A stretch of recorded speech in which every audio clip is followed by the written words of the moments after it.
on right now? Yep, we're rolling. Okay.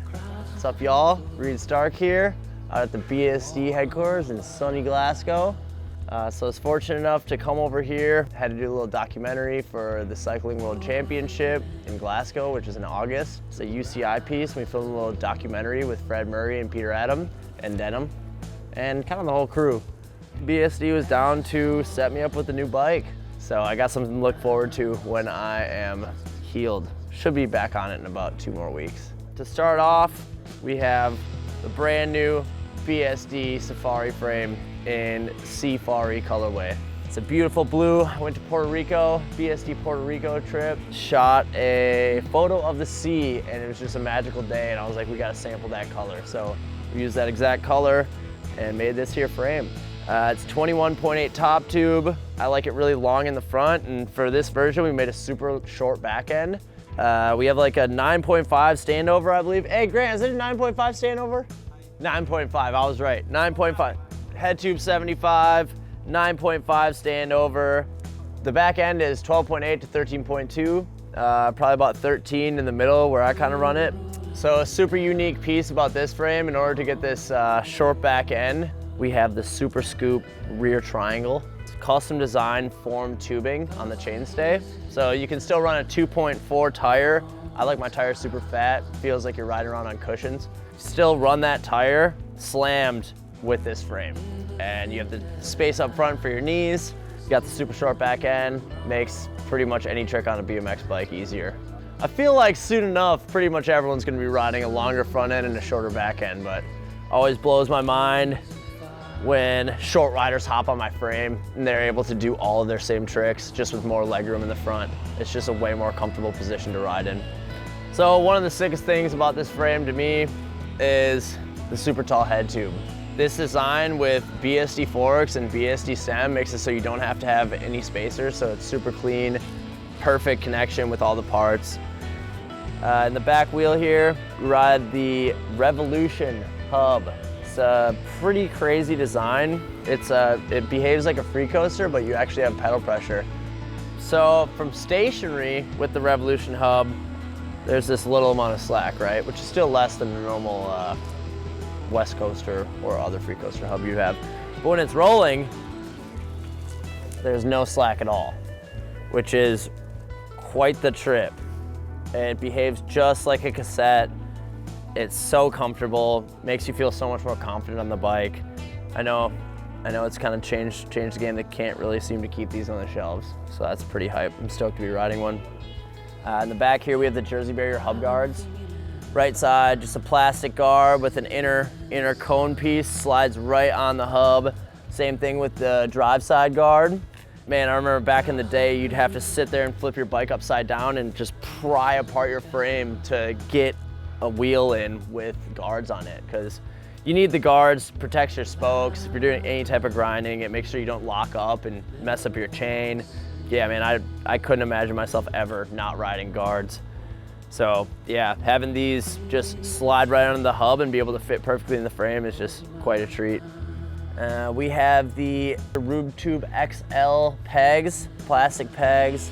Just talked with Grant about getting 4 metal pegs in my backpack at all times in case there's a spot that calls for it, for like a really nice peg chink or something like that. Want to make some noise, but plastic's amazing. It preserves spots.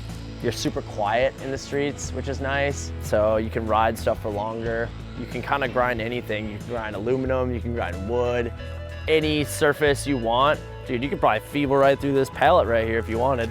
Makes everything easier. I remember I was doing feeble hard 180s, dude. It'd be like 2 out of 10 times with metal pegs, just because you just get caught and it just doesn't slide proper. And then with plastics, do them like 9 out of 10 times. I used to call them cheater sticks, and they are, but it makes riding a BMX bike a lot nicer. We have the 2.4 Alex Donachie Signature Donna Streets. Yeah, I got these in gray with the tan sidewalls. I think they look super nice with this setup. Tires matching the seat, matching the grips. So, moving on to the front end of the bike, we have the BSD Stack Stem. This is an OS stem. Yeah, it has this tube right here is also 1 inch in diameter, which matches the stem. And when you put that together, it just gives you more clamping surface area. Usually it's 7/8, so that's like smaller. This is 1 inch. As the history of BMX has gone, people are getting gnarlier. They're jumping off higher things. They're doing gnarlier handrails. They're jumping from 12, 15 feet off the ground to flat. So because of that, they've had to beef up the parts. So, you know, the seat posts got wider and thicker, so it wouldn't bend as easy. The cranks got beefier. You know, the tires got bigger. Everything has gotten bigger and more solid. And the bars are kind of the last thing that made the change. You know, there's not a lot of companies that are making this oversized system, and it doesn't make sense to me. Like, you need more clamping potential. You need a more solid setup, and the OS system's the one. The stack stem brings your whole entire setup, your bars up higher, so you can kind of actually like have the shoulders back, chest out position, which is crucial for anything. You know, like a lot of BMXers get back problems, and having a higher bar setup is crucial to just stay honed and not have to deal with that. You know, you still gotta do yoga, still gotta do your stretches, but little bike changes like this will definitely help you in the long run. So more things about the Safari bars. They kind of mimic the original Safari bars that are 2-piece. So it's 9.6 rise, 29.5 inches wide. Correct? 9.6, 29.5. Yep, 9.6 high, 29.5 wide. You know, you could cut them down if you want. I don't cut them down. Denim Cox's grind bars, 4-piece, first 4-piece bar I ever rode, and I just couldn't believe how much more solid you felt on them. Like, they're a lot more rigid, so for riding street and stuff, you just feel so much more precise and line up with stuff.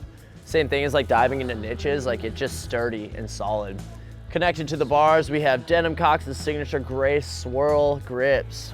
These things are amazing. They're a little bit thicker than the Paley Slims, which is usually my go-to, but they're amazing, super comfortable. You know, I have a bit bigger hands than most people, and I kind of just like, I don't like when my hands like grip around and touch too much here, you know, like that's fine, but like if they're like overlapping, like, yeah, like they would be if I had smaller grips, it's just not that comfortable. Same thing as like the OS system, you kind of want to have your hands clamp on the bars with as much force as possible, as much surface area, hold them in place. So grime grips are the ones for me. Super soft, kind of similar to the ODI long necks, but just a little bit more comfortable, I'd say. Right here we are running the 28 tooth BSD guard sprocket. Is it called the bash guard or just the guard? Yeah, BSD 28 tooth guard sprocket. Not really too concerned with weight on my bike. Just do some more push-ups if you're thinking you need a super light bike. But yeah, man, it's better to have longevity in all of your products, which is kind of something that BSD really focuses on with all their designs. Connected to the BSD 28 tooth guard sprocket, we have 175 substance cranks. A lot of people kind of ride the 165s. They like them for some reason. For me, it feels like I'm a hamster on a hamster wheel, just like one of those like circus bike people. I don't know. I honestly don't know how anyone rides shorter cranks than this. But yeah, 175s are amazing. Gives you that proper cranking leverage you need to go super fast and send crazy gaps and whatnot. You never want to hang up short. So yeah, I like being able to go fast. Pedals. BSD Safari pedals, tried and true. These things, I designed them in school. Had this idea to do extra pins in the corners of pedals because normal pedals just have like one pin. And then I was like, man, if your bike falls and tumbles, you always break off that corner pin. And as soon as you break off that single corner pin, your foot's just gonna fly off your pedal. Like, we need to have extra pins in these corners.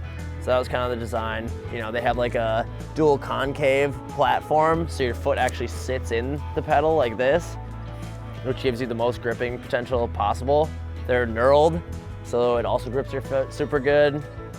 9 years, wow. So yeah, this has been, dude, 9 years we haven't changed this pedal design. 9 years, which is kind of blowing my mind. Yeah, I mean, I did like hundreds of hours of research with BMX riders, talking about like what is the best part of a pedal, what's the worst part of a pedal, what do you wish pedals had, what are the designs you like, and I took all this data and just designed the best pedal known to man. I think you'll have to try them yourself, but I don't think there's much of a better pedal available on the market, at least in the plastic version. I'd like to say shout out to my sponsors, BSD Forever, first and foremost, Sweet Skanamas, always keeping me honed around the neck, having fun, playing games. Rush Superfoods, keeping me healthy, Plants Basically, same thing. Both those companies are owned by BMX riders and skaters. Definitely go check them out. And Etnies, keep me laced up. You know, these don't have laces, but you get the picture. yeah, say that about wraps it up.